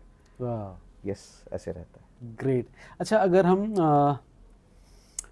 नंबर्स के हिसाब से इष्ट देवताओं की अगर बात करें तो किस नंबर की कौन से देवता हो सकते हैं, या किस नंबर के इंसान को किस देवता की पूजा करने से और बेहतर फल मिल सकते हैं? देखिए, हर एक इष्ट देवता की जब हम बात करते हैं तो पहले तो ये लगाव की बात है कि हाँ, सबसे किसका पहली चीज जुड़ाव जो है वो किसके साथ है, ये बड़ा इंपॉर्टेंट है। ये बेसिक है मेरे ख्याल से ह्यूमन नेचर के साथ भी, कि मुझे शायद गणेश जी पसंद है या शिव जी पसंद क्यों है। पसंद है? क्योंकि वो पर्टिकुलर एक मैसेज आपको कन्वे कर रहे हैं। ठीक है। कभी नवनीत जी अगर अवसर हुआ, मौका मिला, तो हम हिंदू दर्शन को समझने की कोशिश करेंगे। ठीक है। कि हर एक देवी देवता हमसे क्या कह रहे हैं। हमने सिर्फ भगवानों को ना अपने अंदर से निकाल के ना मंदिरों में रख दिया, सिर्फ अपने अंदर उन्हें ढूंढने की कोशिश नहीं की जी। तो आपको क्यों गणेश जी की ओर लगाव हो गया? क्योंकि आपको बुद्ध के एनर्जीज की, गणेश जी का मैसेज क्या है वो समझना बड़ा इंपॉर्टेंट है। गणेश जी को क्यों पूजनीय होने का वरदान है? क्योंकि सर का हिस्सा प्रोमिनेंट है और धड़ का हिस्सा प्रोमिनेंट है। इससे पहले तो पूजनीय होने का वरदान नहीं था जी। क्या हो गया? क्यों सर का हिस्सा प्रोमिनेंट है? बिकॉज गणेश जी अगेन राहु के उन एस्पेक्ट्स को बता रहे हैं, कान बड़े, सुनो, लिसनिंग पावर को बढ़ाओ, बड़े मोटे मोटे नयन किसको बता रहे हैं कि आपका लक्ष्य बिल्कुल साधा हुआ हो, चीजें फोकस हो। तो गणेश जी अगर आप अपने स्ट्रक्चर में, ह्यूमन बॉडी में देखेंगे तो आपका स्कल का हिस्सा और जो आपकी टेल बोन है वो ठीक वैसे दिखेगी जैसे गणेश जी का स्वरूप होता है। तो आपका ध्यान यानी कि आप सेंसेस से जो सोच रहे हैं और आपकी धारणा जब अलाइन हो जाती हैं तो आप सर्वप्रथम पूजनीय हो जाते हो। That is called actually Ganesh ji की पूजा करना। तो आप इंक्लाइंड हो जाते हो उस एनर्जीज की ओर जहां पर आपकी लाइफ के पैटर्न्स जो है वो चल रहे हैं। तो आप गणेश जी की ओर इसलिए इंक्लाइंड हो क्योंकि आप पब्लिक स्पीकर भी हो, आप पॉडकास्ट भी करते हैं, आप एक आरजे भी हैं। तो आपकी एनर्जीज कौन सी हैं? लोगों तक अपनी बात को पहुंचाना।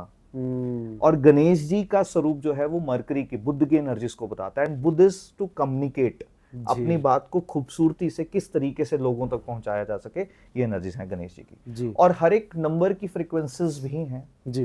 बट अगेन इसको अगर नवनीत जी हम समझने की कोशिश करेंगे, अगर आपका नंबर 6 है तो आपको माँ लक्ष्मी का उपासना करनी चाहिए। अब माँ लक्ष्मी की उपासना क्यों हो गई? लक्ष्य पर मेहनत करना इज माँ लक्ष्मी। लक्ष्य मी, हमने उसके अर्थ को समझा नहीं। हाँ। लक्ष्य पर मेहनत करने से लक्ष्मी मिलेंगी जी। तो this is something message for you.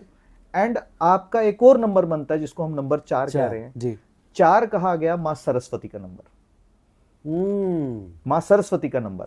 और इस तरीके से एक नंबर जो है वो भगवान श्री राम जी को के साथ जो है वो जुड़ता है जी। 2 नंबर जो है वो शिव के साथ जुड़ता है, भगवान श्री शिव के साथ। 3 नंबर जो है वो विष्णु जी की एनर्जीज को बताता है। ठीक है। 4 नंबर माँ सरस्वती की एनर्जीज को बताता है। 5 नंबर गणेश जी की और 6 नंबर माँ लक्ष्मी की। 7 नंबर विष्णु जी के जो चौथे अवतार रहे, नरसिंह अवतार, उनको बताता है। या कोई भी ऐसा साधु संत फकीर जो अपनी लाइफ के अंदर ना सब कुछ देते आए, जैसे कि हम नीम करोली बाबा जी की बात कर रहे, देवराहा बाबा जी की बात कर रहे हैं। हाँ। 7 नंबर की एनर्जीज वो हैं। 8 नंबर की स्वयं शनिदेव की एनर्जीज हैं और 9 नंबर की बजरंगबली की। हाँ। और नवनीत जी अगर ये आपने समझ लिए 1 से 9 तक, बस अब इनको समझना है कि ये देवी देवता हमें क्या मैसेज दे रहे हैं। अगर आपका 2 नंबर है तो आपको भगवान शिव की तरह संयम धारण करना सीखना होगा। अगर आपका 9 नंबर है तो हनुमान जी की तरह सब कुछ होने के बाद भी ना अपनी ग्राउंड्स को छोड़ना नहीं है। So these are the message जो हम देवी देवताओं के साथ जुड़ करके उनसे ले सकते हैं। ऑफ कोर्स पूजा आराधना उपासना एक हिस्सा है, पर उनके आचरण को अपने अंदर उतार लेना, that is the right way. अब अगर ये देखा जाए कि देवी देवताओं की बात करें नंबर के अकॉर्डिंग, क्या नंबर के अकॉर्डिंग कलर भी बहुत वर्क करता है? किस नंबर के साथ कौन सा कलर जाता है? यस, हर एक नंबर का एक अपना एक पर्टिकुलर कलर है। ठीक है। जैसे कि हम एक नंबर सूर्य नारायण की बात करते हैं तो ऑरेंज की फ्रीक्वेंसी, जो लालिमा आपको सूर्योदय समय दिखती है, वैसा सा कलर। ठीक है। चंद्रमा शीतलता का प्रतीक है, इसलिए स्काई कलर और वाइट कलर जो है उसको रिप्रेजेंट करता है। ठीक है। बुध की एनर्जीज जो होती हैं वो ग्रीनरी को दर्शाती हैं, यानी कि ग्रीन कलर। मंगल तेज है, इसलिए लाल रंग जो है उसके साथ जोड़ा जाता है। बृहस्पति वृद्धि का कारक है, इसलिए उसको भूमि के साथ यानी कि गोल्डन कलर जो है उसके साथ जोड़ा जाता है। शनिदेव की ऊर्जा गहरी ऊर्जा है, बहुत गहराई की ऊर्जा है, तो इसलिए उसको नीले रंग के साथ जोड़ा जाता है, गहरा नीला या काला रंग। अच्छा।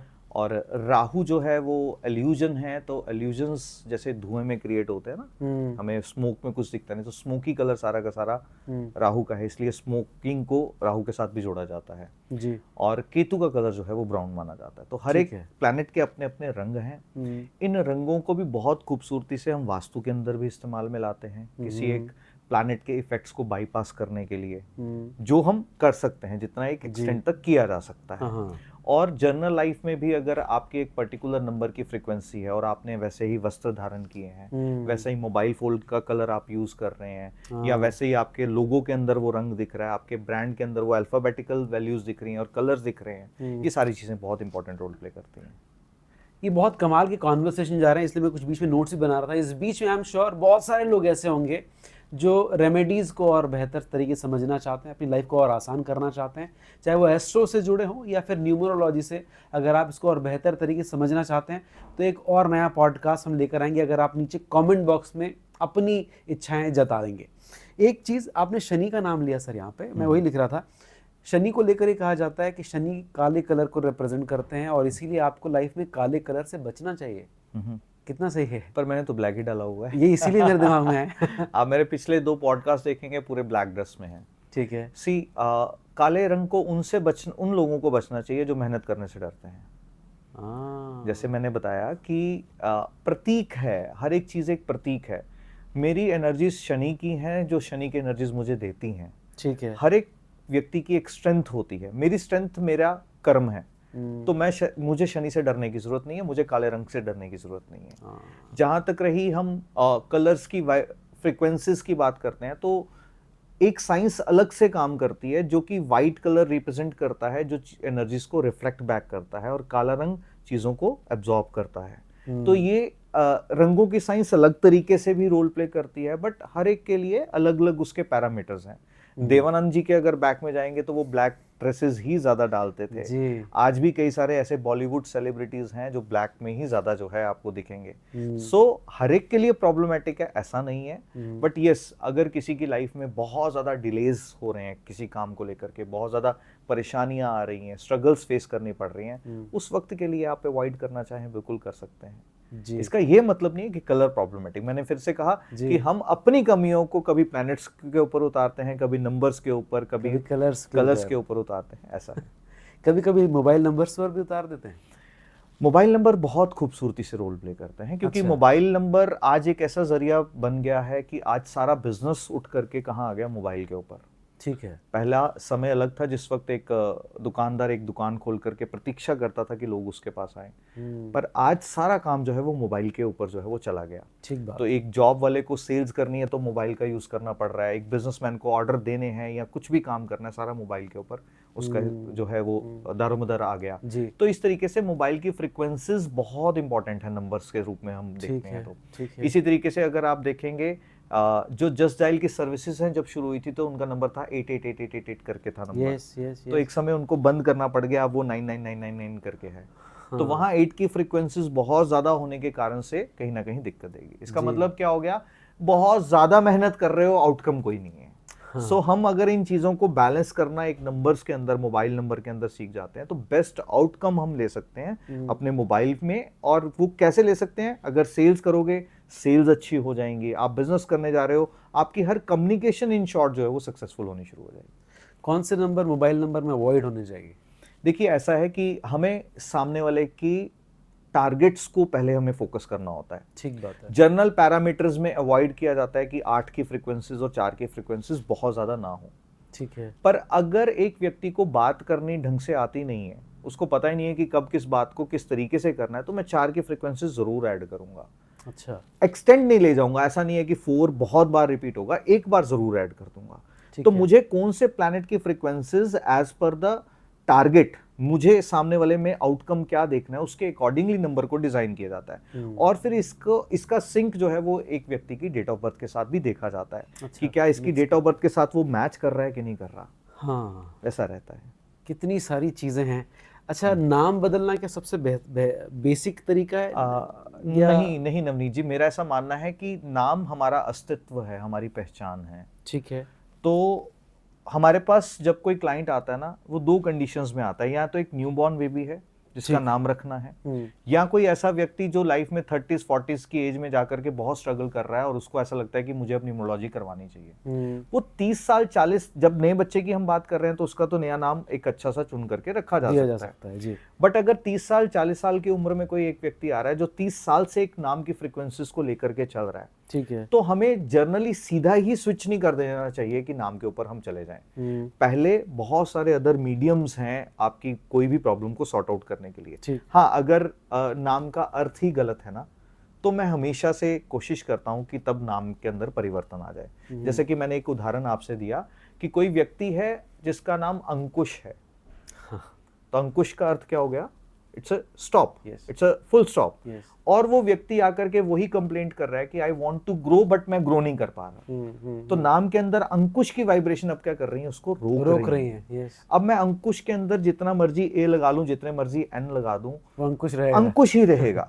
तो मुझे ये देखना है कि नाम का जो अर्थ है, क्या कहीं वो बैरियर तो नहीं बन रहा। अगर वो बैरियर बन रहा है तो यस, पहली चीज मैं सजेस्ट करूंगा कि नाम को चेंज द नेम।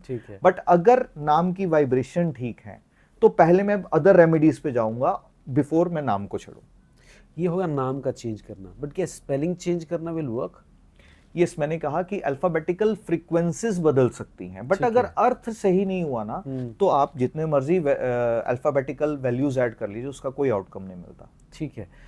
किस नंबर के साथ थोड़ी सी भी बिनने में जब दिक्कत होती है तो कोई रेमेडी होती है इनके लिए? यस, ऑफ कोर्स होती है, व्हाई नॉट। तो थोड़ा सा ये इस नंबर वाइज मैं शॉर्ट में बता देता हूं व्यूअर्स के लिए, क्योंकि जिन जिन नंबर्स को लेके ज्यादा प्रॉब्लम है। ये होता है। तो अक्सर लोगों को प्रॉब्लम लगती है 1 और 8 के बीच में, जैसे हम डिस्कस कर रहे हैं। अब ये एक ही व्यक्ति का अगर कोर नंबर और डेस्टिनी नंबर यानी कि मूलांक और भाग्यांक एक हार्ट हो जाएंगे तो प्रॉब्लम्स कई बार फेस करनी पड़ती हैं लोगों को, अगेन माइंडसेट वैसा होने के कारण से।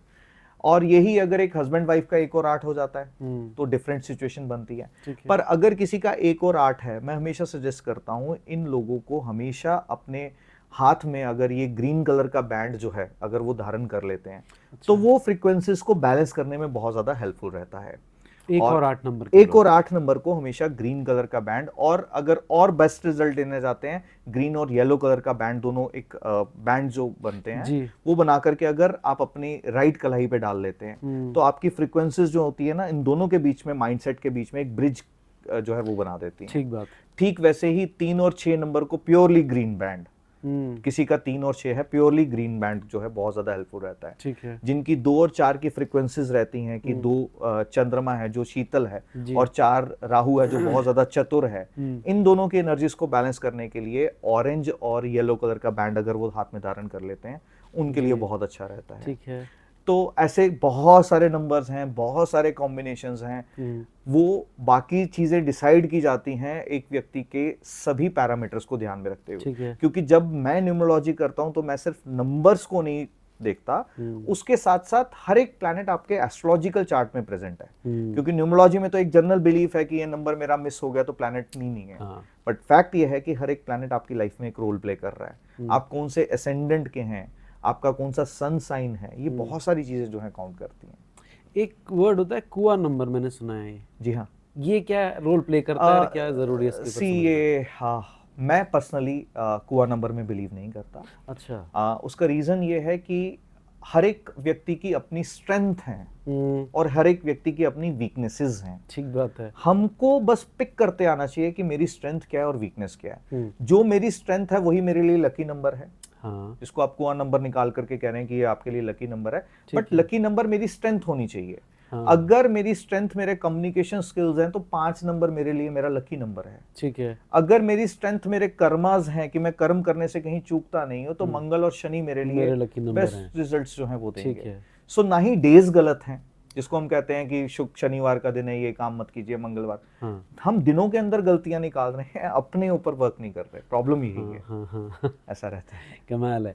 लास्ट क्वेश्चन के साथ हम यहाँ पर खत्म करेंगे, लेकिन ये क्वेश्चन मेरे ख्याल से बड़ा इंपॉर्टेंट हो सकता है क्योंकि आजकल सोशल मीडिया पर स्विच वर्ड्स बड़े पॉपुलर हो रखे हैं। स्विच वर्ड्स कितने इंपॉर्टेंट होते हैं और क्या हमारे हिंदू पद्धति के हिसाब से या संस्कृत के हिसाब से कुछ स्विच वर्ड्स हमारे भी होते हैं? नवनीत जी देखिए, प्रॉब्लम ये है कि हम अपनी सभ्यताओं को, अपनी संस्कृति को पीछे छोड़ते जा रहे हैं जी। और वही चीज जब कोई बाहर वाला आकर के कहता है तो हम उस पर बहुत ज्यादा बिलीव कर लेते हैं। हर एक चीज जो है ना हमारे हिंदू दर्शन के अंदर बहुत खूबसूरती से बताई गई। ठीक है। हमारे हिंदू दर्शन के अंदर जो मंत्र उच्चारण है उनसे बढ़िया स्विच वर्ड्स कोई है ही नहीं। ठीक है। तो जैसे कि रजनीश ओशो हमेशा ये कहते थे कि मन के अंदर जो नियंत्रण रूप से दोहराया जाए ना वही मंत्र बन जाता है। ठीक है।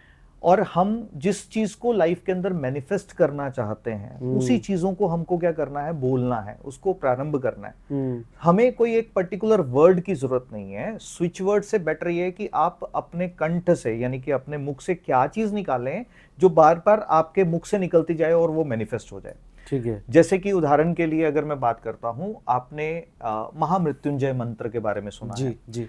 तो अब स्विच वर्ड में हीलिंग के लिए कोई भी स्विच वर्ड हो जो बोला जाता है कि इसको करने से रोग दूर हो जाएंगे। मेरा मानना ऐसा है कि अगर आप महामृत्युंजय मंत्र अगर वो चैंट करते हो या हनुमान चालीसा की चौपाई नासे रोग हरे सपेरा जपत निरंतर, इससे बढ़िया स्विच वर्ड कुछ भी नहीं है। तो हम अपनी सभ्यताओं को पकड़ के, क्योंकि वो हमारे सबकॉन्शियस में ऑलरेडी रजिस्टर्ड है, तो हम अपनी ही सभ्यताओं को लेकर के अगर चलें, अपने ही लाइफ के अंदर चेंजेस चाहते हैं, अगर आपको ऐसा लगता है आप हिम्मत हार जाते हैं, रोग पीछा नहीं छोड़ रहे, गायत्री मंत्र महामृत्युंजय मंत्र जो है उसके लिए बेस्ट रहेगा।